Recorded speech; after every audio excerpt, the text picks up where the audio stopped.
In this video, I'm going to teach you how to change the language in Hearts of Iron 4. It's a very quick and easy process, so make sure to follow along.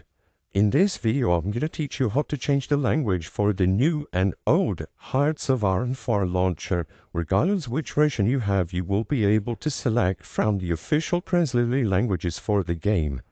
The option to change the language for Hearts of Iron 4 is available on the launcher.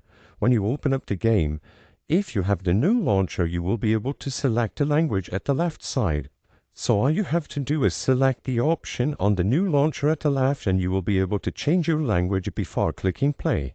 Alternatively, if you are on the old launcher, you will also be able to change the language by selecting the little flag icon at the bottom left.